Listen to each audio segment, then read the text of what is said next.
Hey vets, Sergeant Jones here. How y'all doing? How y'all feeling? Well, we're getting to the end of February 2026, and I just kind of want to put this out there, man. Like, technically, I guess they say, 50, you're over the hill, and I'm 51 now, and but basically, when you get life, I don't want, sickness, injuries, illness, whatever, it's going to decrease your life expectancy. Or even if you live to a certain age, are you going to want to be in a nursing home or, a vegetable or whatever, So other than, making a will, you got to do like a living will too. So your family members need to know what your wishes are and what's going to happen. I would say go ahead and do the things now that you would maybe like say, oh, when I retire or when I do, get to this age, I'm going to go have a great vacation and a bucket list. You're not might be healthy enough to do the things that you're thinking about doing.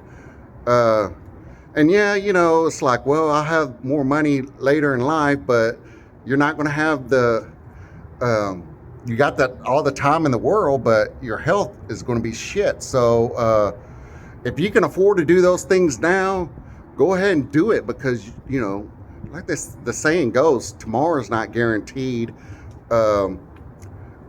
And I like to go on cruises, man.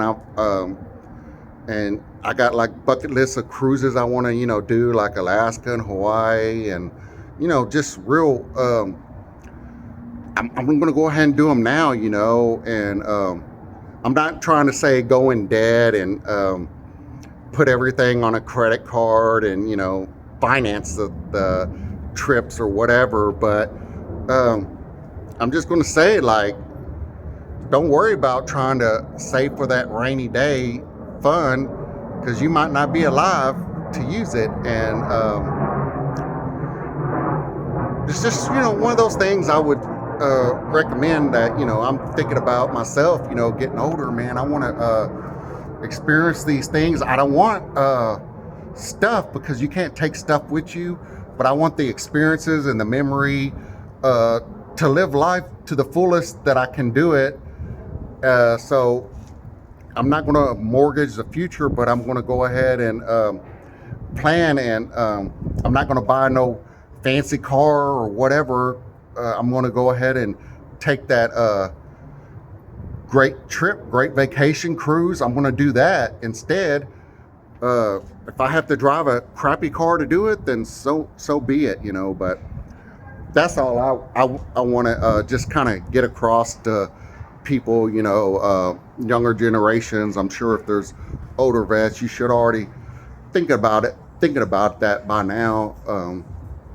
On a sad note, my dad saved all this money up, and I thought, he was doing it for himself.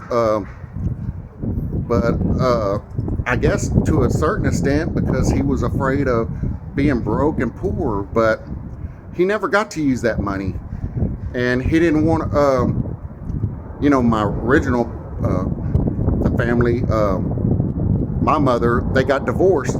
So the stepmother wound up coming in and taking that and giving it to her stepkids. And I don't know, man, it's like, it broke my heart. My dad was my hero, and I want to do all this stuff for him, but in the end, he just kind of like basically screwed us over, and oh well. Hopefully that won't be the situation for anybody else out there, hopefully. But you got to think about that, after divorce, what's going to happen if you remarry. All right.